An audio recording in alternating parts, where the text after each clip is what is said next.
your everlasting love, your strength lifted me up. Many of us are familiar with a little show called American Idol. Well, a few years ago, the world was introduced to Mandisa, one of the millions of hopefuls that auditioned for the show and blew many away with her powerful voice.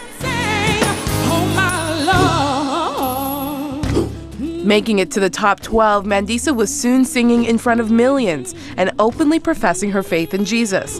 But season 5 came to an end too soon, as she finished in 9th place. But her singing career didn't end there. Offered record deals and book deals, Mandisa chose the music she loved the most, gospel. 'Cause we adore you, and we love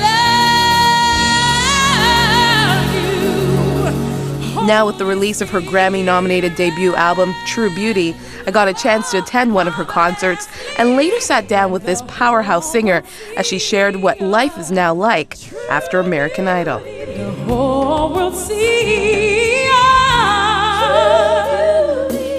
It was a roller coaster of an experience on American Idol.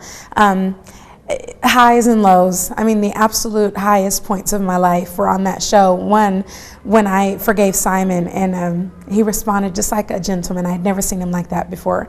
That was absolutely the Lord. But certainly the low is what spurred that, and that was Simon making jokes about my weight. I mean, I was devastated. It was my worst nightmare come true. So I'd say I had some of the best times and some of the worst times on that show, but I certainly wouldn't be who I am today if it weren't for it. And who is Mandisa? Mandisa is a 31-year-old plus-size black woman whose heart belongs to Jesus. You know I praise you every season of my life. My Jesus, I'll testify. Born and raised in Sacramento, California, Mandisa Hundley became a Christian at a young age. I would say that God was chasing after me because when I look at the way that I came to the Lord, it really happened in strange ways. I mean, I was reading a book in high school. It's called A Stranger in a Strange Land, and it's a science fiction novel. It sort of gives an allegory of Jesus, but it was that book that made me kind of wonder who this Jesus is. I mean, I grew up going to church every other weekend with my dad and stepmom, but never really understood what Jesus' journey was all about. So by reading that book, that's what kind of sparked my interest. But it was after she was invited to a Christmas play that she made the ultimate commitment. A coworker of my mom's invited her and I to attend a Christmas play called The Singing Christmas Tree, and it was there that I finally understood what Jesus did for me, and I gave my life to the Lord at 16 years old, and needless to say, it's been the wildest ride ever since. Singing ever since she could remember, when the largest talent show came on the scene, it took her a couple of years to gather up the courage to audition and stand before Simon. To be honest, it was the last year I was eligible. I mean, the age limit is 28, and I would be turning 29 that year. So I said, I just don't want to look back and still be wondering what could have happened if. I was scared of Simon, and that's what kind of held me back for all that time. But I said, I'm just not going to let him do that to me. I'm not going to always be wondering what my life could have been like. So I just kind of went out on a whim. I certainly never expected all this to happen.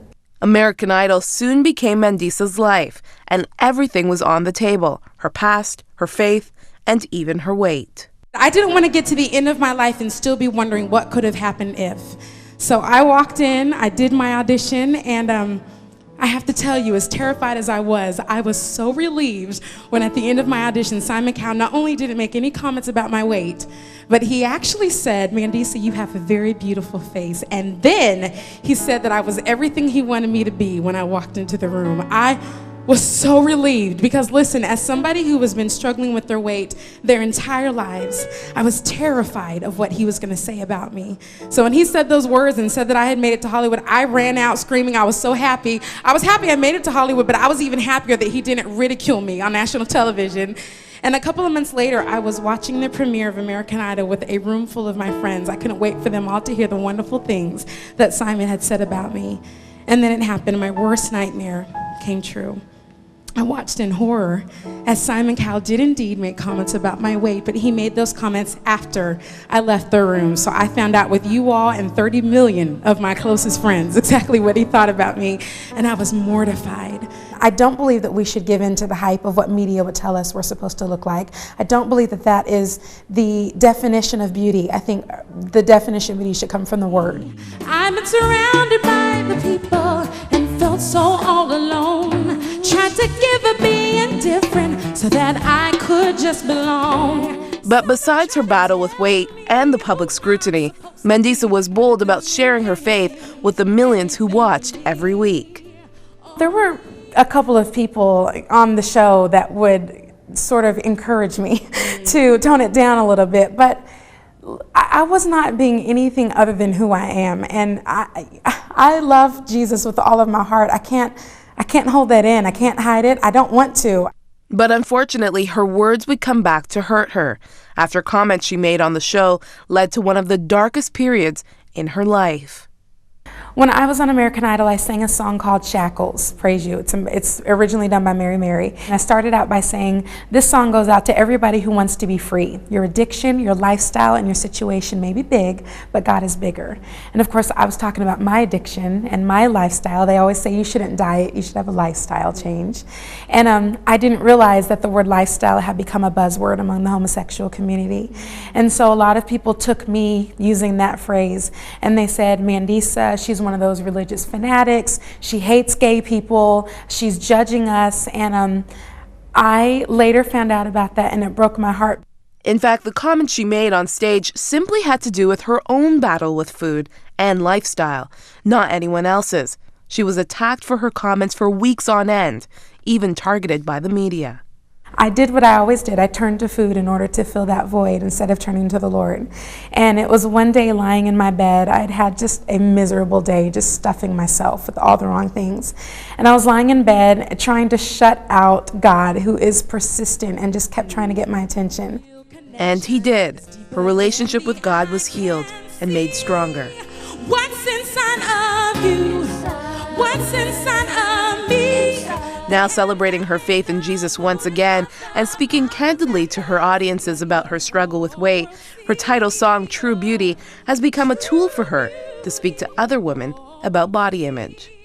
It's overwhelming, honestly. When I finish a show or when I read messages that I'm sent to me on my website, I'm going to say 90% of the messages that I get are about that, about, either I really struggle with my weight and you've shown me that my beauty is not my outward appearance, or it's I really struggle with my weight and I, like you, am learning to overcome this one day at a time. So thank you for being a voice for people that struggle with it.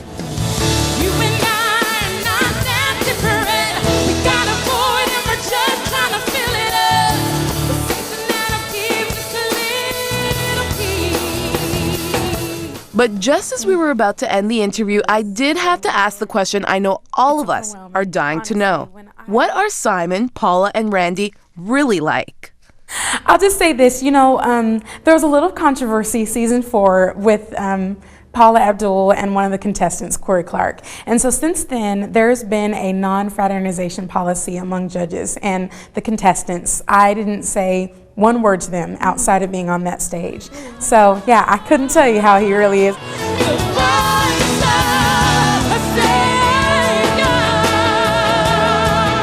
Well, I guess we'll never really know. In Niagara Falls, Ontario, Magdalene John, 100 Huntley Street.